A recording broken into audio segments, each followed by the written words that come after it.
100 நாள் வேலை திட்டத்தில் பணியாற்றியவர்களுக்கு நிலுவை ஊதியம் வழங்கிடக் கோரி வேலை செய்தவர்கள் போராட்டத்தில் ஈடுபட்டு வருகிறார்கள்.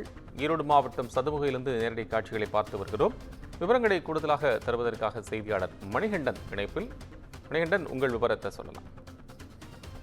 கோபாலகிருஷ்ணன், அதாவது ஈரோடு மாவட்டம் சத்தியமங்கலம் சுற்றியுள்ள கிராம ஊராட்சிகளில் மகாத்மா காந்தி தேசிய ஊரக வேலைவாய்ப்பு திட்டம் என சொல்லக்கூடிய 100 நாள் வேலைவாய்ப்பு திட்டத்தில் பணியாற்றும் தொழிலாளர்களுக்கு கடந்த 9 வாரங்களாக ஊதியம் வழங்கப்படவில்லை என கூறப்படுகிறது.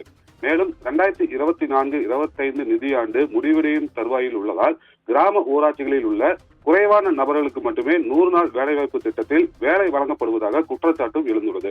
இந்த நிலையில நிலுவை ஊதியத்தை உடனடியாக வழங்க வேண்டும், கிராம ஊராட்சிகளில் வழக்கம் போல் அனைத்து தொழிலாளர்களுக்கும் 100 நாள் வேலைவாய்ப்பு திட்டத்தில் பணி வழங்க வேண்டும் உள்ளிட்ட கோரிக்கைகளை வலியுறுத்தி சத்தியமங்கலம் அருகே உள்ள சதுமுகை ஊராட்சி மன்ற அலுவலகம் முன்பு 200க்கும் மேற்பட்ட தொழிலாளர்கள் கருப்பு கொடி ஏந்தியும் நாமம் வரையப்பட்ட மண் சட்டியை கையில் ஏந்தியபடியும் போராட்டத்தில் ஈடுபட்டு வராங்க.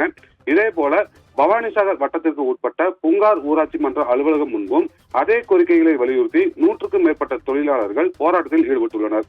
இதனையடுத்து போராட்டம் நடைபெறும் இடத்திற்கு வந்துள்ள ஊரக வளர்ச்சித்துறை அதிகாரிகள் மற்றும் போலீசார் போராட்டத்தில் ஈடுபட்டுள்ள தொழிலாளர்களுடன் பேச்சுவார்த்தையில் ஈடுபட்டு வராங்க.